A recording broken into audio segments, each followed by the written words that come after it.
तुम्ही पाहत आहात MCN न्यूज मराठी। वर्धा जिल्ह्यातील हिंगणघाट तालुक्यात येणाऱ्या जागोना या गावातील जिल्हा परिषद शाळा ही गुणवत्तेच्या बाबतीत कुठेही कमी नाही। याचा प्रत्यय पुन्हा एकदा हिंगणघाट तालुक्यातील पोहणा केंद्रातील जांगोणा जिल्हा परिषद उच्च प्राथमिक शाळेने दिलाय। यावर्षी झालेल्या नवोदय विद्यालय प्रवेश परीक्षेत या शाळेतील तब्बल 9 विद्यार्थी एकाच वेळी पात्र ठरले असून ही कामगिरी केवळ जिल्ह्यासाठीच नव्हे तर संपूर्ण महाराष्ट्रासाठी अभिमानाची बाब ठरत आहे। एका जिल्हा परिषद शाळेतील एवढ्या मोठ्या संख्येने विद्यार्थी एकाच वर्षी नवोदयसाठी पात्र ठरण्याची ही कदाचित राज्यातील दुर्मिळ आणि उल्लेखनीय घटना मानली जात आहे। साधन सामग्री मर्यादित असतानाही विद्यार्थ्यांना योग्य दिशा, नियोजनबद्ध अभ्यास आणि सातत्यपूर्ण मार्गदर्शन दिल्यास ते मोठ्या स्पर्धांमध्येही यश मिळवू शकतात, हे या यशातून अधोरेखित झाले आहे। जिल्हा परिषद शाळा केवळ शिक्षण देणाऱ्या संस्था नसून त्या ग्रामीण भागातील विद्यार्थ्यांच्या स्वप्नांना पंख देणाऱ्या आणि त्यांच्या भवितव्याला योग्य दिशा देणाऱ्या सक्षम संस्था आहेत।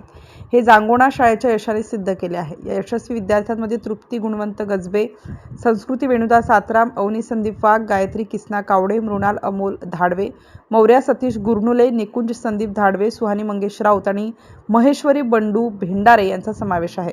MCN न्यूज मराठीकरिता सचिन महाजन, हिंगणघाट।